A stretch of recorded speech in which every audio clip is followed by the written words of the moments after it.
Hey all, Scott here. You know, people don't get that anymore. Combining the words Scott, all, hey, and here just doesn't connect with modern word hearers. That's why I'm going to change up the first 4 words I say to everybody to be understandable to more people. Here, I have a lot of options to shift through. Hi gang, it's Scott. Welcome to Scottsburg. Everybody? No, just Scott. Guys, look, a me! I played Fling Smash. People of you. Hey, anybody up for tennis? I bought a hat. I'm talking about Reboots. I like that one. Remember this? No, you don't. You had black hair instead. Take it. You got a beloved franchise on your hands. Scrap it. Start over again. That's the key to success, at least with most media now. Reboots are a hot ticket item these days. They're constantly getting pumped out within the television and film industries, but video game reboots are what we're talking today. I think reboots are totally understandable from a business perspective. After a series has been around for a while and there's a big fat number at the end of the title, apparently, massive turnoff. Mario Party 10, well, I have to play 1 through 9 before that. I mean, I'm completely guilty of this mindset. If there's a game I'm interested in, but it's a sequel, most of the time I'll want to make sure I either play the previous games or at the very least have a good understanding of them. That's why we see so many new games from old franchises with no number, no new subtitle, just the series name. Easily the biggest trope of the video game reboot, getting rid of all that garbage. Modern Warfare 4, nobody knows what the hell that is. Here's how it should be. I cannot wait to see the next couple Modern Warfares. Whether it's to give a series a fresh start or because the publisher's worried people won't buy into a game called Doom 4, taking a pre-existing franchise and making a new entry that is newcomer friendly, ignores previous continuity, starts anew and has a boring stupid title to appeal to both potential new fans and longtime fans alike, that's like a game developer's favorite pastime. Reboots just make sense. They can appeal to newcomer and veteran fans. However, they're susceptible to numerous problems, not retaining what made the franchise special in the first place, changing too much, ruining gameplay or characters. You have to find the right balance between keeping what made the series beloved to begin with and appealing to more people. And now reboots have been around for a while, especially with film, so it really isn't a new concept. However, I'd argue reboots in video games started to become more common in the Xbox, PS2, and GameCube era, but really started to become a thing the generation after that with the Xbox 360, PlayStation 3, and Wii. A lot of people were either just getting into gaming or getting back into gaming around then, so to rely heavily on previous titles wasn't gonna cut it. The Sonic continuity was too much to handle. Now this is a good starting point. Games would make a clean break with the title and just label something as the title of the series, so then more people would feel like they could pick it up. They didn't need prior knowledge, they could just start the series here, which is everything a reboot strives to be. Sometimes we got reinventions of a game in a more modern style, a return to form, or the best thing a reboot can ever strive to be, gritty. As gamers got older, so did a lot of their tastes, so it was a hip thing to take an E-rated franchise and M it all up. I always looked at Bomberman and said, well, that's not right, where's the angst? I just got back from Spencer's Gifts, I'm ready for this. Bomberman Act Zero is possibly the most definitive way to not reboot a series. I guess Hudson Soft wanted to take Bomberman and turn it into something that could rival Gears of War with its persistent use of brown and gray. This game knows how to use no colors, and they redesigned one of the most iconic characters in all of gaming and turned him into something your mom wouldn't approve of. Bionic Commando, so this technically is a sequel to the original Bionic Commando on NES. You might have played this and asked, what happens next? Well, obviously this. But its name is just Bionic Commando. It came out 20 years after the original. The tone is way more angsty. I think it's fair to call this a reboot. No, I think it's just okay. The only thing I ever remember about this game is that it gave Nathan Spencer wife arm. What a twist. Your dead wife has been a part of your robotic arm throughout the entire adventure. That's something worthy of being on the back of the box. This was when Capcom was desperately trying to inject as much North America into their games as possible to appeal to audiences outside of Japan, which meant reboots. And with that, here comes DMC Devil May Cry, one of the most controversial reboots in all of video games. Not because it was necessarily bad or anything, it's alright, but it treated Devil May Cry's legacy just so poorly. Capcom enlisted Ninja Theory to develop the game rather than developing it themselves and pushed them to make the game the way it is to help DMC reach bigger audiences. That meant turning the main character Dante into the most generic looking video game protagonist out there. A lot of these reboots like to take all the character out of character designs and replace them with these college dropouts. I guess with a more generic looking character, I can relate to him more. See, that was why I could never get into Devil May Cry. I just couldn't relate to Dante. He had white hair. DMC was okay, it just felt like it was rebooting the series for reasons that made no sense, taking things that actually made the series unique and changing them because they thought those were the problems with the series. Turned out they weren't. And then Capcom released Devil May Cry 5, which ignored everything DMC did and was just a direct follow-up to Devil May Cry 4. Now, instead of being considered a reboot, DMC is more so considered an alternate timeline version of Devil May Cry now, mainly because it's hard to be a reboot to a series when the series just deboots back. Capcom was all about these reboots for a while. There was a Mega Man X reboot in the works that ended up being cancelled. Maverick Hunter, think of something along the lines of Metroid Prime, how that took a 2D game and went first person with it. Maverick Hunter was pretty much going to be a first person Mega Man X game, but much darker and grim. So imagine if the Bomberman X-Zero guys made a Mega Man X game. Honestly, I think this could have been okay, but I kinda doubt it. It was probably gonna be bad. I'm also thinking of this in terms of how well Metroid Prime turned out. Now, that's a reboot done right. After a long hiatus, they took the Metroid series and threw it in a new dimension and perspective, while retaining what made Metroid Metroid. The development team of Maverick Hunter was made up of some people who worked on Prime, so I think this project had a bit more potential than some may say. But it was probably a good thing it was cancelled. This was trying to take X and turning him into something like Master Chief. I get why they redesign characters like this, to get rid of that cartoony, kinda cutesy vibe and truly make a Mega Man game that you'd be proud to say you played last night at school. But a lot of the people who are only interested in the dark, gritty, mature games aren't really open to trying new things, and thus they aren't guaranteed to give a piss about a gritty Mega Man X reboot. And just saying that out loud, what guy who only plays dark and gritty mature games would actively care about a Mega Man X reboot? On top of that, something like this is less likely to appeal to actual Mega Man X fans because it's so radically different from the original games. I think it's fair to say, while I think this game may have had some potential, it would have flopped hard commercially, I guarantee. How about a gritty reboot of a World War II shooter? If you want grit, you can always take a look at EA's Medal of Honor reboot in 2010. The original Medal of Honor games were pioneers of the modern first-person war shooters. Then EA asked, you know Call of Duty? Medal of Honor 2010 has absolutely none of its own spunk. It really gives you no reason to play it in comparison to something like Call of Duty. It did get a sequel, Medal of Honor Warfighter.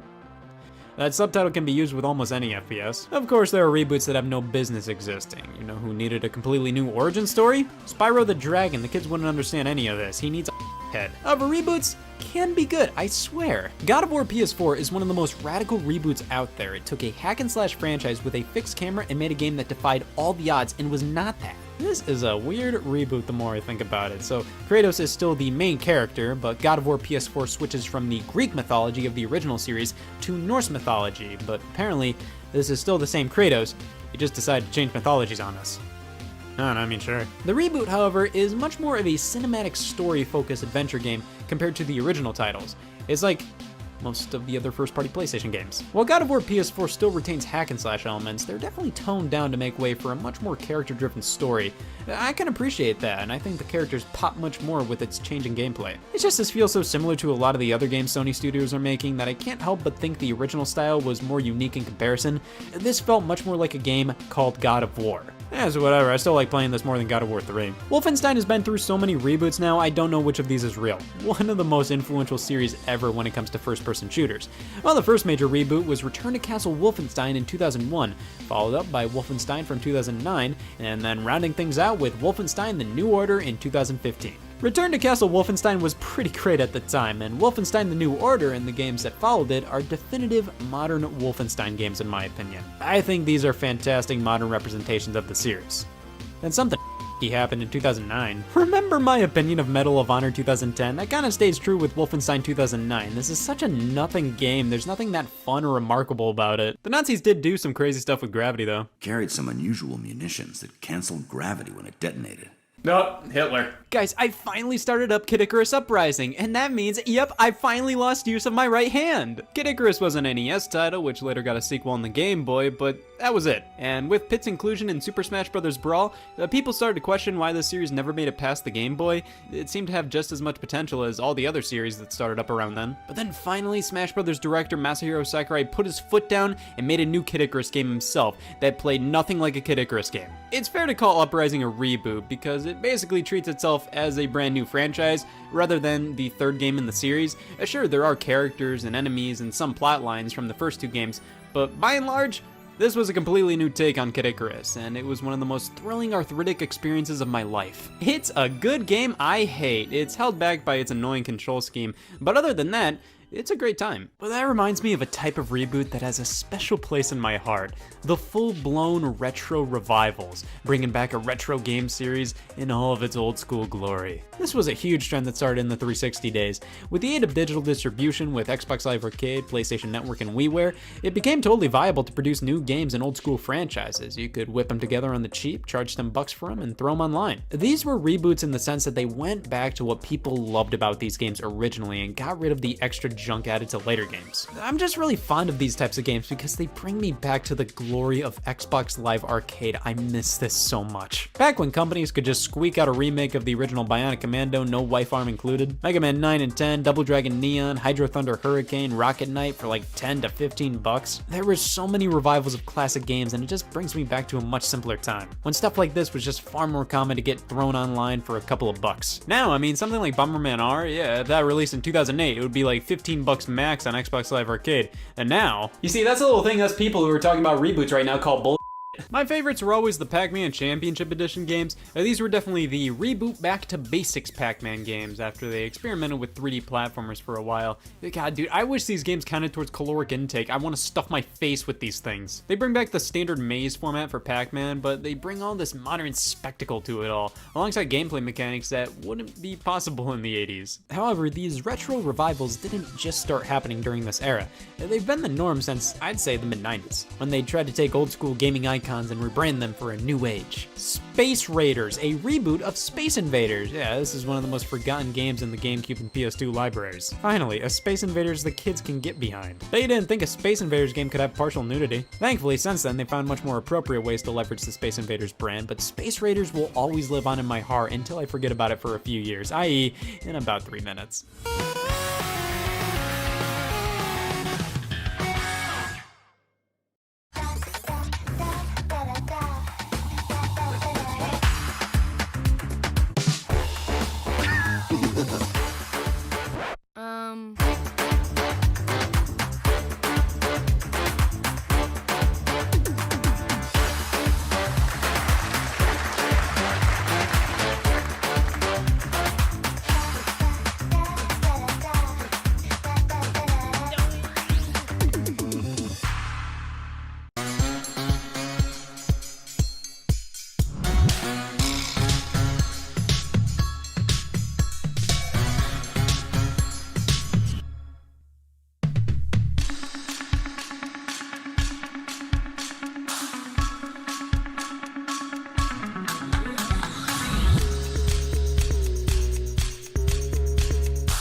TBH, the elixir! Elixir? I brought Dr. Pepper. Dr. Pepper is the elixir.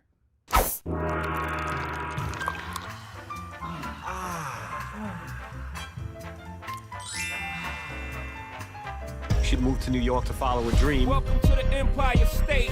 And then she's a victim of a violent murder. New York detectives have seen it all, You want to give that family justice. and only we can take you to the scene of the crime. The person who did this murder was very familiar with the Opera House. It takes a city of dreams to create these nightmares. It was a world-famous pizzeria. Does this have something to do with the mafia? New York Homicide, a new series, premieres Saturday, January 1st, only on Oxygen True Crime.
Ninja Gaiden is a solid example of a well-executed reboot of an old-school franchise. You go from tough-as-nails NES platformers to tough-as-nails hack-and-slashes. Yeah, it did get a genre change, but the spirit of Ninja Gaiden was still there. Now, one of my biggest pet peeves with reboots are the titles. I mean, if naming the 9th game in the Mortal Kombat series Mortal Kombat really got more people to buy it, okay. It's just when a new game is revealed and the title is revealed to be just the name of the series, I roll my eyes a bit. Now we have to start referring to these games by unofficial titles or following the title with a year or the system it's on. Mortal Kombat 9, Doom 2016, God of War PS4, Tomb Raider 2013, Punch-Out Wii. Those aren't the official titles, but that's just what we have to call them, and that's sort of annoying, especially when two games are completely different, yet have the same title. Saying, oh, I love Prey. That could mean anything. The title DMC Devil May Cry never made much sense to me marketing-wise.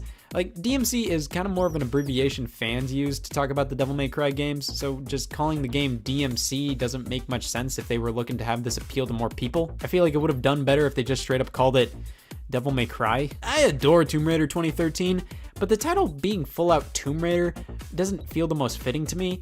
You do raid tombs in the game, but it's not the main focus. I think it would have made more sense to just call it Lara Croft or something, because it's focusing on her origin story, and one of the last things I think of with this game is honestly the tomb raiding. Sonic the Hedgehog 2006. One thing I will never understand about this game is its name. They wanted this to be a fresh start for Sonic, so this is what Sonic was always meant to be. I don't get that because Sonic 06's gameplay is pretty similar to the Sonic Adventure titles. Why were they acting like this was Sonic's rebirth and deserved to be called simply Sonic the Hedgehog, when it was pretty much just a third Sonic Adventure? Plus, they re-released the first game on Game Boy Advance the same day, and that was just called Sonic the Hedgehog, and that was bad too! Sega had a lot of nerve to release two completely different bad games with the same name on the same day. The Punch-Out games. Alright, how many times can you reuse the same title? Can you just call the Wii one Punch-Out in the Face? However, sometimes I do think it's fair to use the generic series as a title, and when a series is gone for a long time, the lack of a subtitle or number kind of makes sense. I mean, why would you call Killer Instinct 2013 Killer Instinct 3? Most of the general population doesn't even know games called Killer Instinct 1 or 2 ever existed. Reboots can be seen as cash grabs or annoying to longtime fans. And they most certainly can be that, but I think we still gotta look at some of these from more creative perspectives. It can be incredibly frustrating and complicated to be tied to continuity from years worth of content, especially if current developers didn't work on previous titles in a franchise. A series can become worn out and beaten to death, but they still may have potential. The characters, the gameplay, the setting are all beloved, and you want to create more things around them, but you don't want to be tied down to the limitations of what came before. Sometimes it's okay to let go of the past and to tweak characters or settings or even completely change them while still retaining the heart of the original source material. That's how some of the greatest stories and characters of all time evolve. A story told hundreds of years ago changes over time depending on who's telling it. While reboots are kind of given a bad rep most of the time, I think a lot of it has to do with the terms reboot and revival being used to death these days. They're annoying to hear. I'd recommend using the terms reimagining or a new take when describing these types of installments. I think those terms have a lot less of a corporate, we're bringing back old you love because we don't have any original new ideas ourselves feel to them. Reboots can be groan-worthy sometimes, but I think they can be totally understandable and necessary. You can't make 20 installments of a game series called Need for Speed without like 5 reboots. You just can't.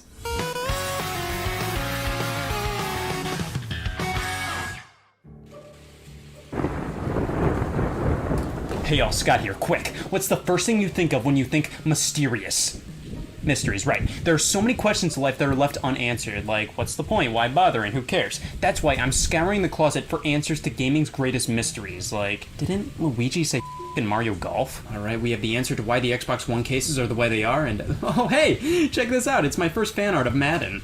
Okay, and yeah, I got invited to a dinner party by Chet Shaft. He used to be my manager when I worked at Games on a Shelf, and then I quit / ran the store out of business. I think I put this with all the other letters I don't want to deal with. You have been cordially invited to a dinner party celebrating us all making it this far in life. I knew living would get me somewhere someday. I mean, me and Chet aren't friends, we're more so he hates me friends. But this dinner party seems to be an apology for lashing out at me. You think you know how to run a business? I know a guy with a NASA shirt, okay? I earned this job! I miss the lack of trauma. I should probably stop by for just a bit. Now, under normal circumstances, that means no stupid Nintendo game talk. I'm gonna be a little too busy at the dinner party. But I thought ahead. I pre-recorded myself talking about gaming mysteries. Hey all, Scott here. Oh god, I sound like that? As a player of all things video games, I think it's fair to say I deserve answers. Mysteries are what keeps humanity at the edge of their seats. It's absolutely terrifying knowing you don't know something. Is the Loch Ness Monster real or was it just a fist? But with video games, these things can be so complex and have such lengthy histories to them that either some things are just left unexplained or theories and urban legends arise. These mysteries can range from, can you jump the flagpole in Super Mario Bros. To, is Luigi dead? One of the most notorious urban legends in video games was with Super Mario 64 and Luigi in that game, and it wasn't whether he said or not, because this isn't Mario Golf. He wasn't even there. See, up until Mario 64, we've had a pretty good ratio of games with Luigi to games without Luigi. He was playable in all the mainline Marios prior to 64, and then priority shifted and Luigi wasn't playable. He didn't appear in the game whatsoever, not even mentioned. So of course speculation started to get a little wild, and I still have my picket sign from the protests. Why wasn't Luigi in Mario 64? Was he just that well hidden in the game? Well, ever since the game launched, many fans noticed this sign in the courtyard of Peach's castle. Now, under normal circumstances, it's gibberish, but when we slide the Virgin Gogs on, we can make out that it potentially says L is real 2401. Now, what does that mean? No sex for me, thanks. Many took this as a hint, proof that Luigi was real alright and he was in Mario 64 after all. So let's dissect this phrase. L is real 2401. Well, Luigi is real, and the only thing in Mario 64 with a number that high would be the number of coins in the entire game. After all, you get a star for collecting 100 coins in each level. That lends credibility to the fact there could be a reward for collecting every single coin in the whole game, and that reward would be related to the letter L. Problem is, there isn't 2,401 coins in Mario 64, so that's a problem. And as a bonus, collecting them all doesn't do anything. However, we can look into this even harder. L is real 2401 may just correlate to Paper Mario's release on the Nintendo 64. Luigi was real in that game, I saw him. And 2401 was the release date in North America. Kinda. So he didn't release on February 4th, 2001, it released on February 5th, 2001. Well, if this theory holds any truth, then Nintendo knew what the general release date of Paper Mario was gonna be back when Super Mario 64 released.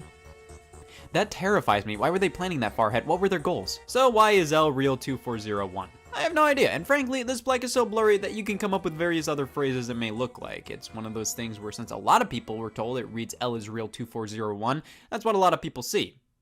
I don't know what the Aka Room people's deal is. Luigi was planned for Mario 64 in a potential multiplayer mode, but was pushed off to the side. He was playable in the remake Super Mario 64 DS though. All of life's problems are solved when a character's playable in Mario 64 DS. Now, a lot of mysteries within gaming can be classified under conspiracy theories. Like, was Link dead throughout the entirety of The Legend of Zelda Majora's Mask? No. It was between this and the moon landing. I chose believing the less supported one. Majora's Mask is one dark Zelda title, and most dads would not let their daughters date this game. It's creepy, it's depressing, and many have discovered how the story of the game correlates with death, what happens before and after death, dealing with death, and many have theorized that Link himself was dead and the entire game is basically his afterlife. There are lots of theories like this in games, some of which have turned out to be true, like how Super Mario Bros. 3 was supposed to be a play.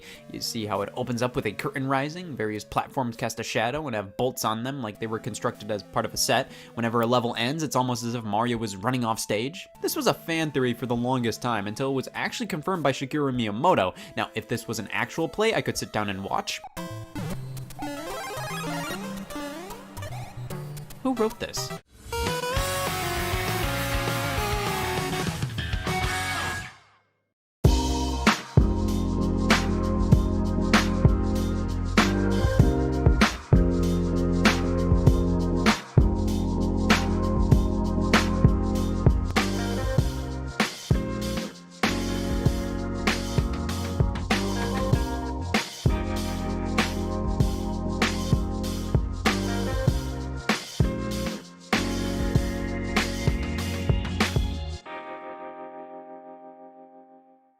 What's the recipe for surprising the kids, treating yourself, and ditching dish duty?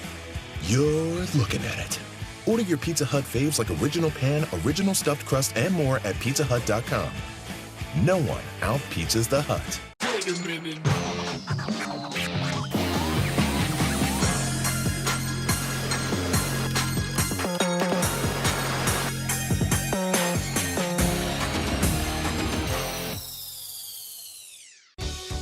5 breadsticks for my triple treat. 3 layers deep, 10 Cinnabon mini rolls to eat, and the pizza plus another pizza.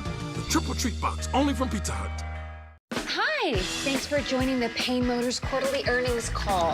And now I'll turn you over to our new CEO. The numbers last quarter were rough. Mea culpa. Well, not mea culpa, actually. Vea culpa.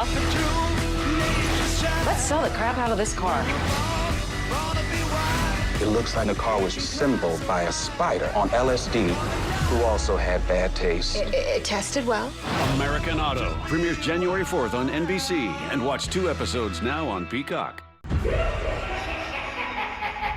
Chucky will return. Welcome home. Until then, watch the hit series from the beginning, streaming now on Peacock.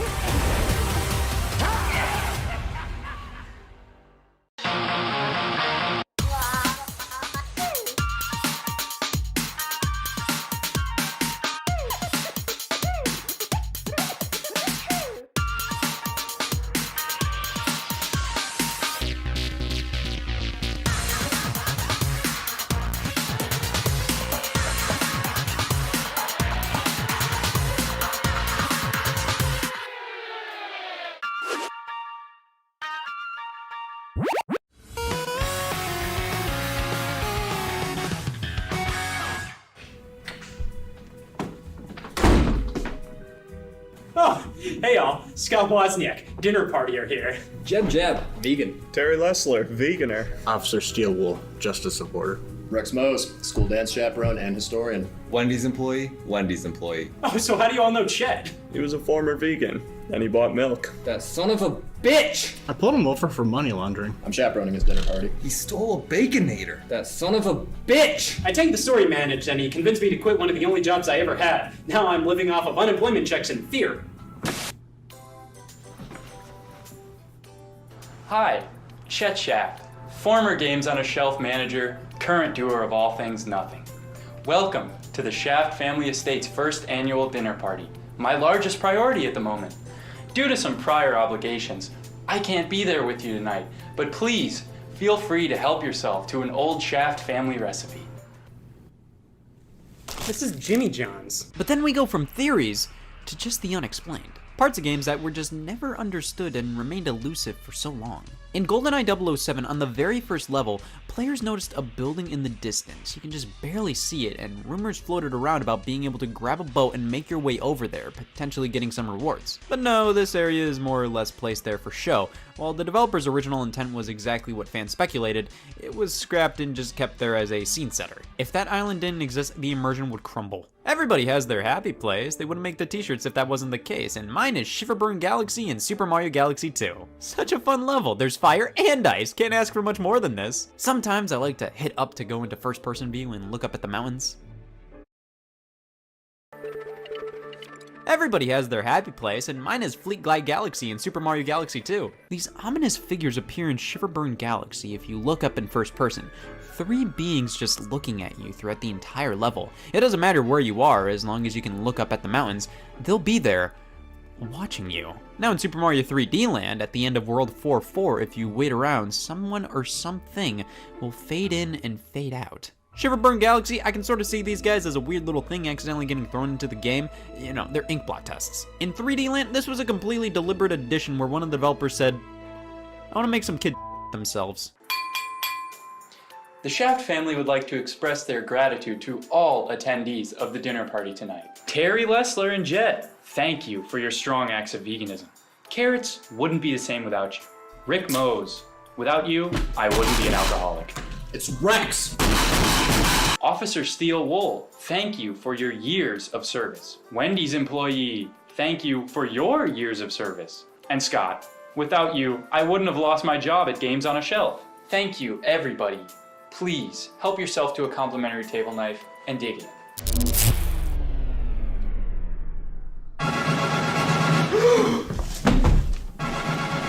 He's dead! Alright, listen guys, I'm not one to leave the party early, but when people start getting murdered, that's where I draw the line. Yeah, somebody's been murdered. Yeah, can you pick that up on the way home? No, okay, we can leave. Okay, Chet said the party's over at 9. He's dead. We at least owe him this. I'll stay. I'm free. Listen, we can get the murder stench out of here by listening to some good old-fashioned video game mysteries. Yeah, of course. Let's talk a series with just as many mysteries as it has dead.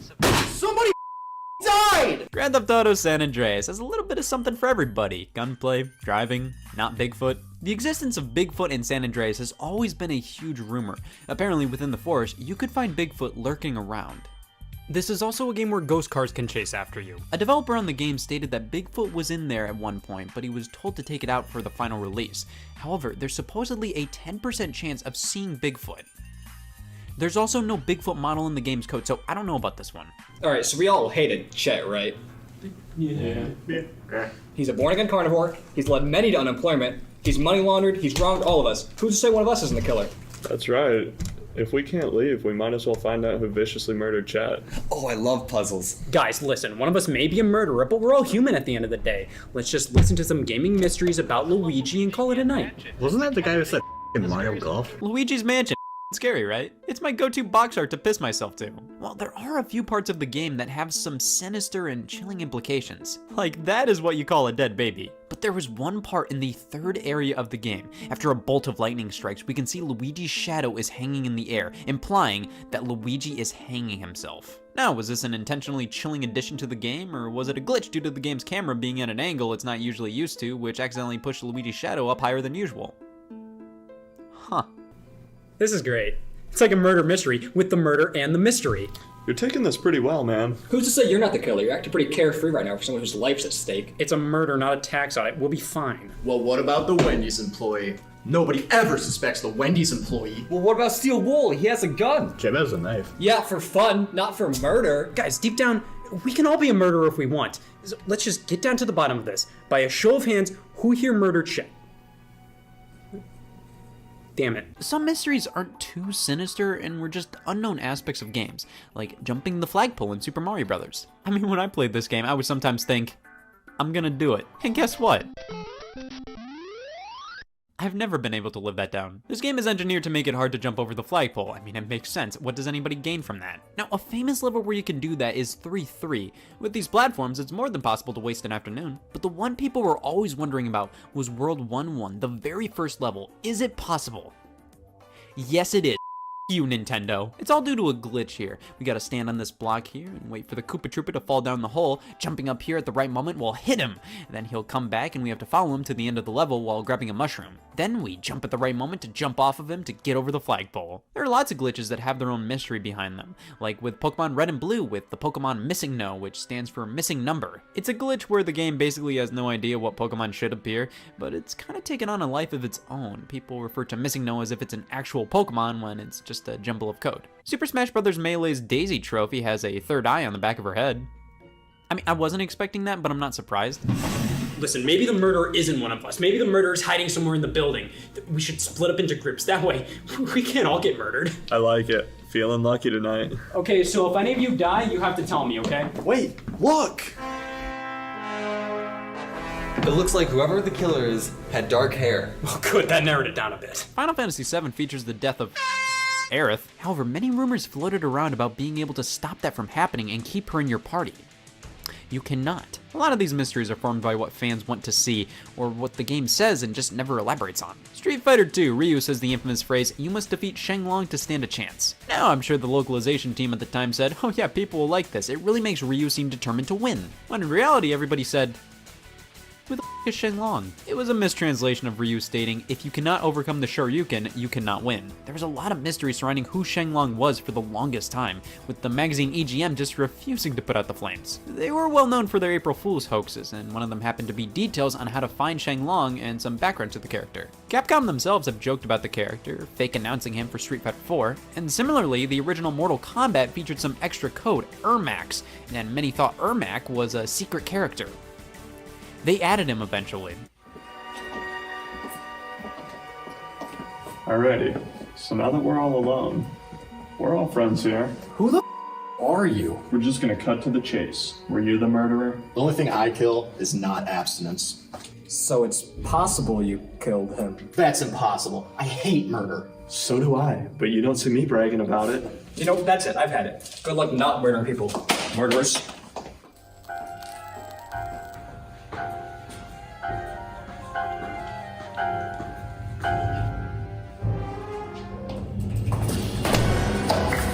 Tomb Raider was infamous for the rumor of the nude code, a secret cheat code that would make the character Lara Croft completely nude for players 13 and up. Yeah, that just doesn't work. Lara Croft was a sex symbol in gaming, and the idea of a PlayStation 1 character naked, well, who doesn't like that? The developers always teased fans about the code, making it obvious that it was very unlikely it actually existed, but never fully denying its existence either, obviously to keep people desperately wondering. It was later confirmed that a nude code never existed. Yeah, I know I might get murdered tonight, but I don't care. Who the ever thought this was real? I died.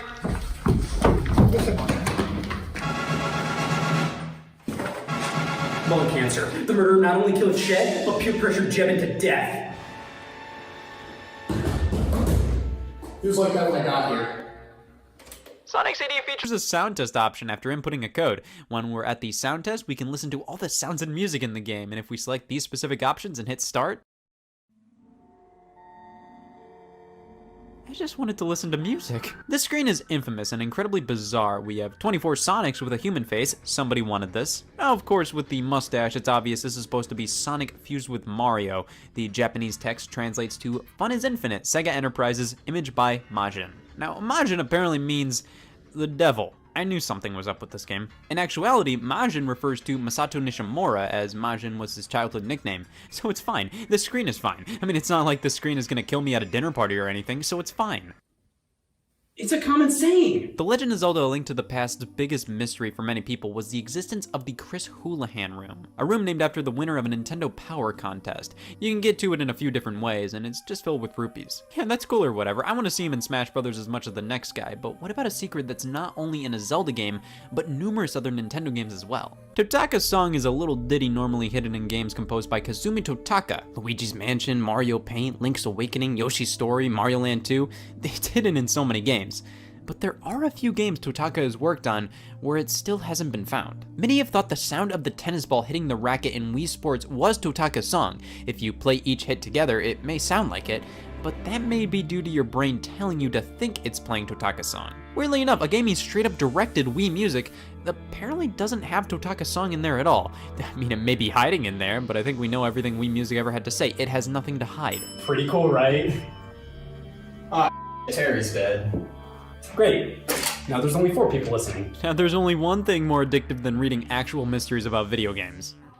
Nicotine? Reading fake mysteries about video games. The creepypasta is big here on the internet. It's all about using one of these to scare the out of some kids. These are internet scary stories, and lots of them have to do with video games. They almost always have to do with some kid buying a used copy of a game and it's haunted. There's disturbing imagery and weird things happening while playing the game.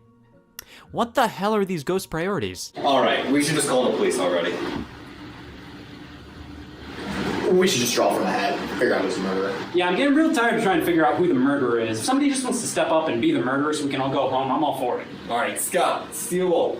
Rex, you're dead. But while creepypastas are fake mysteries about video games, how about real-life mysteries about video games? In 2007, Madden 08 released to the masses, but weirdly enough, it got prequels each year prior. Madden 1999 released and was the first one to do so without Uncle Madden on the cover. No. This one featured an athlete, and it's been a tradition for almost every athlete who made the Madden cover to soon after get injured. This is the Madden curse, and if we're not careful enough, it'll get us too. Who would have thought Madden on your chest could lead to injuries? Maybe there's a gas leak or something. Maybe that's why everybody's dying. Thanks, I was talking. Don't it was you! Take off your mask, who are you? I never would have guessed! It's time you meet your end. Getting murdered is the least of my concerns right now. Why did you do it? Shet deserved it, he wondered. I was too shy to mention that I was the one that killed him, so I thought it'd be easier to kill everyone. Really? 5 homicides and that's your reason? Make that 6.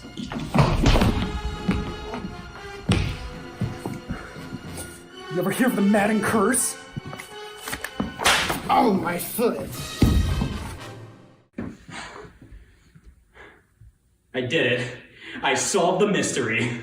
I have seen a lot of murders in my day, and all 6 of them were today. The guys are all getting treated for murder at the hospital. They should all be fine. I'm pretty happy nothing happened to me, though. I have jury duty tomorrow, which means I can't die. If I don't show up, I'll go to prison.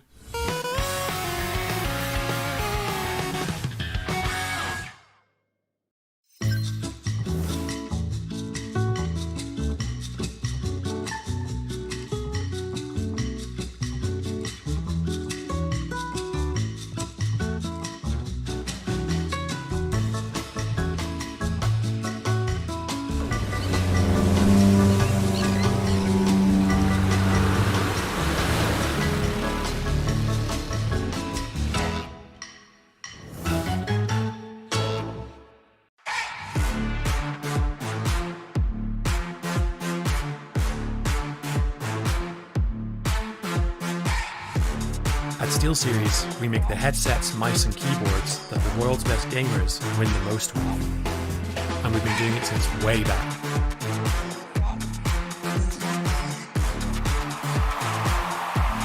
It's up to you how far you go, but whatever you do, go for glory. She'd moved to New York to follow a dream. Welcome to the Empire State. And then she's a victim of a violent murder. New York detectives have seen it all. You want to give that family justice. And only we can take you to the scene of the crime. The person who did this murder was very familiar with the Opera House. It takes a city of dreams to create these nightmares. It was a world-famous pizzeria. Does this have something to do with the Mafia?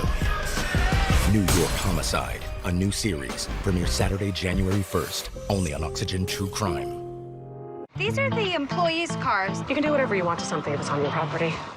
Legally speaking, that's not... Let's go make a car. What are you doing to my car? Stealing your hubcaps. It's fine. I'm the new CEO. American Auto, January 4th on NBC. And watch 2 episodes now on Peacock.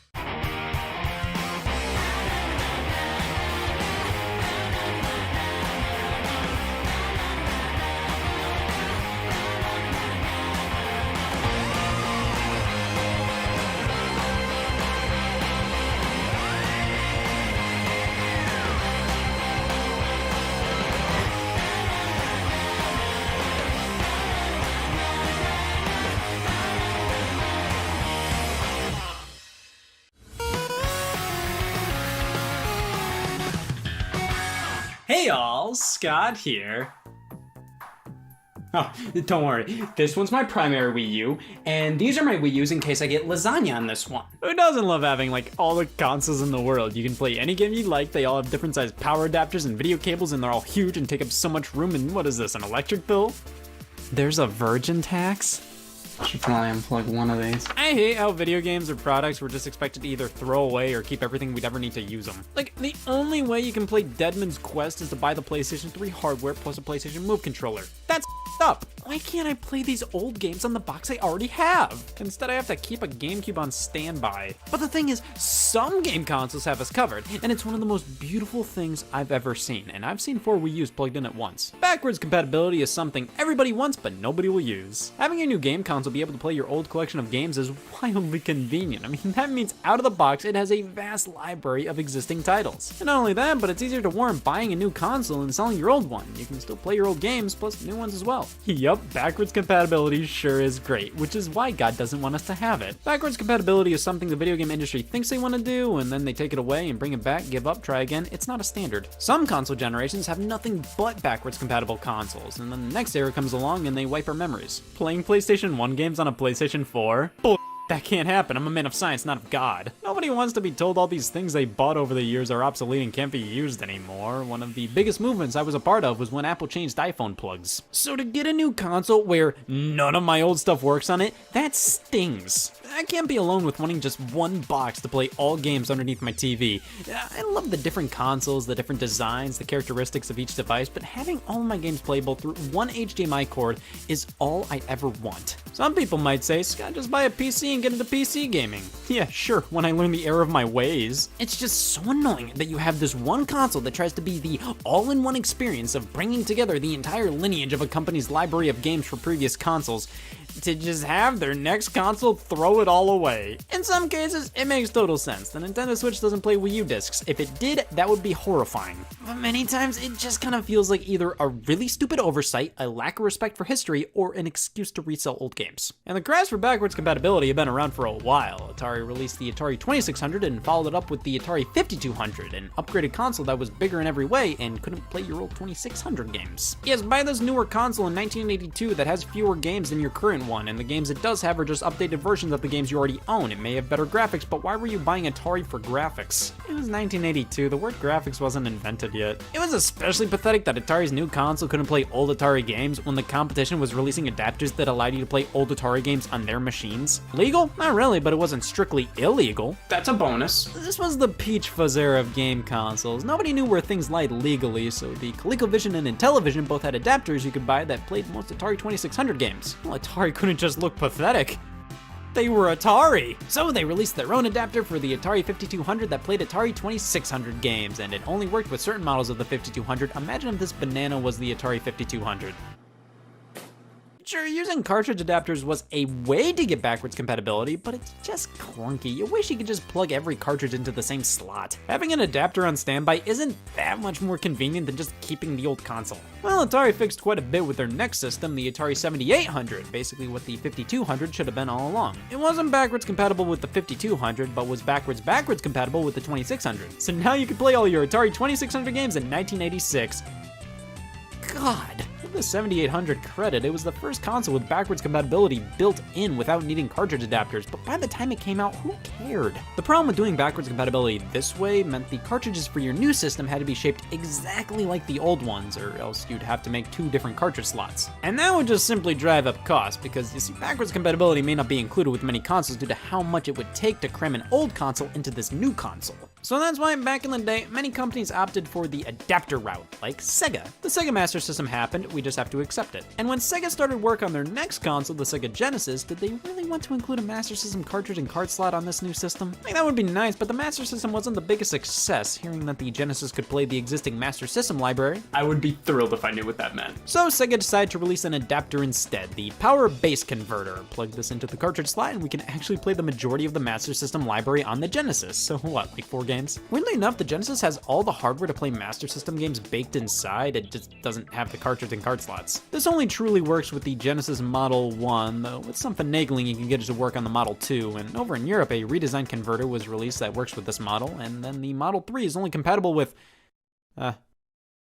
nothing. The Super Nintendo was supposed to have backwards compatibility with the NES in some form, whether a cartridge adapter or actually being included via the console itself, but Nintendo didn't want people to evolve that quickly. Many were a bit miffed that they couldn't play their old games on the SNES, but that didn't stop them from really digging shit. I think this was a true testament to the power of backwards compatibility. The Sega Genesis had it via an adapter, the Super Nintendo sold more. The Atari 7800 had it built in, nobody cared. It's a great feature, but it obviously doesn't affect sales all too much. Though if you really wanted to play older games through your SNES, you had options. The Super Game Boy allowed you to play Game Boy games on the system. Not sure if this really counts as backwards compatibility since the Game Boy is handheld, more so an outlet for the Super Nintendo to express itself. This is awesome. It's great to be able to play these games via a method that doesn't think. But of course, it only plays Game Boy games. What about Game Boy Color games? Well, the same year the Game Boy Color released, in Japan only, Nintendo released an updated Super Game Boy, the Super Game Boy 2. It could play Game Boy games and now had the ability to hook up a link cable to play multiplayer Game Boy games. Finally! And if you really wanted to play NES games on your SNES, there was an unlicensed adapter released, the Super 8 in 1995. Not a bad accessory considering it could play Japanese Super Famicom and Famicom games in addition to NES and SNES. Not fully ideal, I mean, it's unlicensed. The games don't run as good as they would be playing through the standard SNES slot or on a regular NES, but back in the day, this made things a bit more convenient. But this was when backwards compatibility came to a crashing halt. The mere fact game consoles moved over to CDs instead of cartridges meant there really weren't any feasible ways to incorporate support for the previous generation of consoles. Like, were you really going to include a cartridge slot on your fancy CD machine? Sega, you son of a bitch. Well, on the Sega Saturn, this is really only for stuff like memory cards, but it looks nearly the right size for something like a Sega Genesis cartridge. At least Nintendo stuck with cartridges, which meant they could totally make the Nintendo 64 compatible with the SNES. Totally. But with handhelds, man, these things were backwards compatible all the time. You couldn't stop these things from being backwards compatible. They were backwards compatible for breakfast. The Game Boy Color could play Game Boy games, the Neo Geo Pocket Color could play Neo Geo Pocket games, all Wonder Swans played Wonder Swan games, and hey, at least with the Nintendo 64, if you plug in the transfer pack, you can play Pokemon Red, Blue, and Yellow through Pokemon Stadium on the Nintendo 64 and nothing else, because just keep your old Super Nintendo to play the rest of your Game Boy games on the TV. This is the mentality that I hate. Like, is there any reason why I shouldn't be able to play Game Boy games on the Nintendo 64? I have to keep my Super Nintendo if I want to play it on the TV? Well, there was an adapter to play Game Boy Advance, Color, and Game Boy games never made publicly available called the Wide Boy 64, developed by Intelligent Systems for the Nintendo 64. This was pretty much used to test Game Boy games, play on a TV in competitions and in demo stations. It's crazy this was never turned into a retail product, but just keep your Super Nintendo, you dumb bitch. Backwards compatibility was almost always a conversation point with consoles that never ended up even going that route. I believe Sega considered giving the Dreamcast the ability to play Sega Saturn games. Why wouldn't they do that? Well, why would you say your console can play a Ghost? But with the Saturn only truly being very popular in Japan, they might have played around with the idea of the Japanese Dreamcast being the only model compatible with Saturn games. Nothing about that sounds even close to a good idea, which means it must have been a Sega idea. And then when the Dreamcast was about to explode, Sega tried to get Microsoft to include Dreamcast compatibility on the Xbox. See, that would have been cool, but it's just sort of weird. Like, oh, the Xbox is compatible with this entirely separate game company's games from a completely different game console. It's just natural. What do you mean the Wii won't play Betamax? The Game Boy Advance, of course, could play Game Boy and Game Boy Color games on it, now with black borders free of charge. You can even change the aspect ratio if you're a creep. Of course, the old cartridges really like to make sure you know you're playing them. These things stick out so hard, everybody on the bus will know what you're doing. Thankfully, the GameCube brought back full-blown Game Boy support with the Game Boy Player. You may not have been able to play Nintendo 64 cartridges on this thing, but you could play nearly all Game Boy, Game Boy Color, and Game Boy Advance games. Except the Game Boy Advance video cartridges. We were so close to a new tomorrow. They just wouldn't work. Of course, this was to stop you from recording these videos onto a VHS tape and distributing them. The market for VHSs have all grown up. Volume 1, huge. Now with the PlayStation consoles, these were notoriously backwards compatible. The PlayStation 2 could play nearly all PlayStation 1 games. You could even use the same controllers and memory cards. And with the PlayStation 3, that was designed to be the ultimate thing. PS1 and PS2 games were set to be playable on specific models. All PS3s could play PS1 games, not all PS3s could play PS2. And then they stopped producing PS2 compatible PS3 systems entirely. At least PS1 was supported all the way through, but God, what a mess. The Nintendo DS could play Game Boy Advance games, only Game Boy Advance games. You know, to think of it, the Game Boy Micro had that limitation as well. No Game Boy or Game Boy Color support. And then to be fair, those cartridges were like 5 times the size of that thing, so it made sense. The DS had 2 cartridge slots, one for DS games and one for GBA games. The inclusion of a GBA slot felt more like an escape plan though. Like, hey, if the DS doesn't do well, we can still sell it as a Game Boy Advance. When they revised the DS with the Nintendo DS Lite, the GBA slot remained, but now the games stuck out like how games stick out on a DS Lite. It was pretty bad. And then with the Nintendo DSi going forward, they removed the GBA slot. Why? Because they ran out of holes to put here. The Xbox 360 was set to be as backwards compatible with the original Xbox as possible. How did they do? 461 out of 1001 ain't bad. So what's the deal with this? Well, the Xbox 360 doesn't have that original Xbox spunk baked into it. Instead, Microsoft decided to update the 360 gradually throughout its life to enable support for specific older titles to run via emulation. At the end of the day, roughly half the library is supported. Not terrible, not amazing, definitely Microsoft. Playing these games on 360 works, and many of them look much better being played here, though there are various technical problems with quite a handful of them. I've never come across anything unplayable. The game supported work well enough, but Microsoft ended adding original Xbox games to the 360 about halfway through the system's life. That's something you notice with the backwards compatibility. The companies just give up. The Wii, GameCube support, the whole 9 yards, 4 controller ports and 2 memory card slots. To the 80-year-olds who bought a Wii for Wii Sports, I'm sure these ports horrified them. Of course, it doesn't work with the Game Boy Player. As a kid, I was adamant these two could connect in some way, and because of that, my picture's still up at Nintendo customer support. But then with future revisions of the Wii, they stripped them of all things GameCube. And obviously to cut costs, but everybody freaked out when they did this.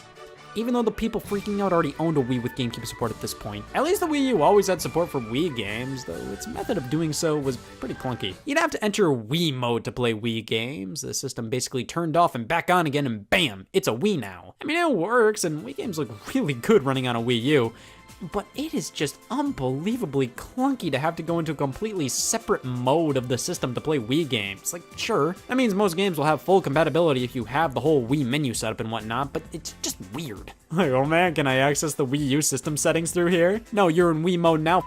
The Nintendo 3DS always had support for DS games, which is a godsend. They look kinda foggy on the original model, but look pretty slick on later ones. I was surprised they didn't pull a GBA on the Nintendo DSi and remove compatibility for the DS later on. Like, why? The DS cards fit in the 3DS card slot. They would have had no reason to do it, but that's the Nintendo way.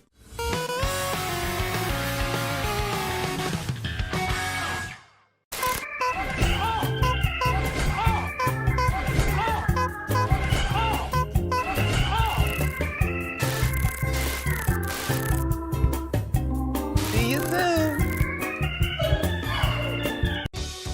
5 breadsticks for my triple treat. 3 layers deep, 10 Cinnabon mini rolls to eat, and the pizza plus another pizza. The triple treat box, only from Pizza Hut. Freeze drive ritual!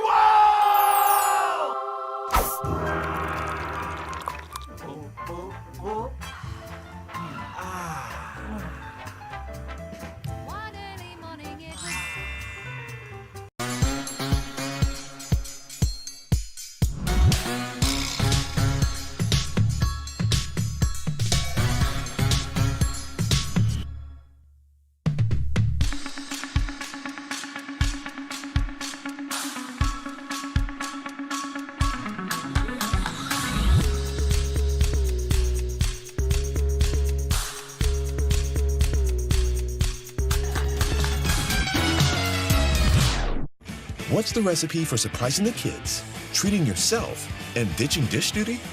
You're looking at it. Order your Pizza Hut faves like original pan, original stuffed crust, and more at pizzahut.com. No one out-pizzas the Hut.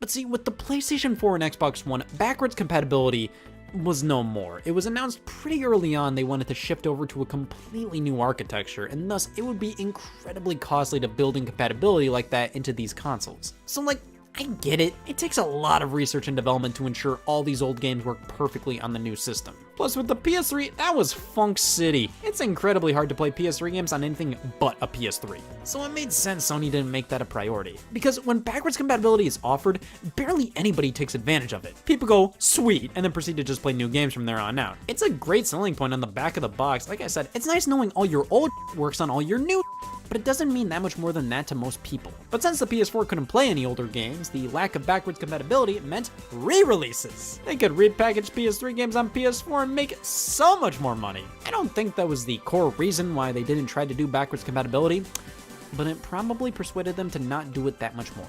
Oh, the PS4 can't play PS3 games?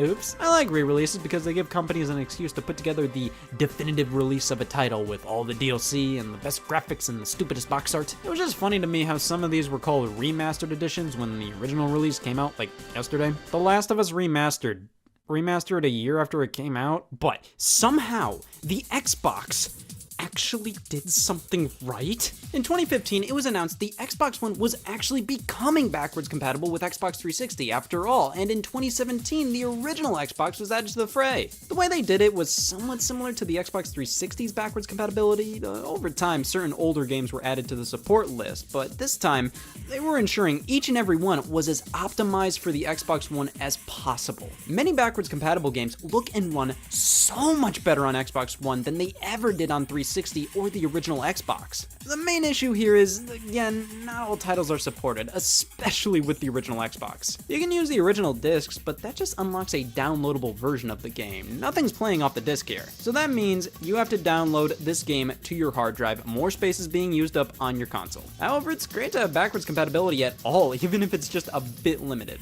Over on the PlayStation 4, you can stream PlayStation 3 games through PlayStation Now, but nobody gives a and at least with the PlayStation 5 and 4th generation of Xbox, they are nearly fully backwards compatible with PS4 and Xbox One, which is exactly what I like to see. But going over the history of this stuff really hits home how much most companies and customers for that matter just don't care. It's really unfortunate, but the PS4 didn't have backwards compatibility, and it made the Xbox One say uncle. The Wii U had backwards compatibility, the Nintendo Switch didn't. What happened? The world's worst riddle. But hey, there is a little thing called forwards backwards compatibility. I have this adapter to play Game Boy Advance on the Super Nintendo. This is amazing and stupid. And hey, a Genesis adapter for the Super Nintendo. Crossbreeding is finally in. Backwards compatibility is something that just doesn't get enough attention in the gaming industry. Most people don't care about it, it's obvious. Most of the best-selling consoles each generation don't include backwards compatibility. It's not a selling point to most people, and thus, most companies decide against including it. It's always appreciated, seldom utilized, and I think I just have to accept the fact that I'm never gonna get that all-in-one box I always wanted. There's always gonna be something holding backwards compatibility backwards. And you know what? I've moved on. I don't need that box, and I've also let go of the past. I sold 3 of my Wii U's. If only something was backwards compatible with it.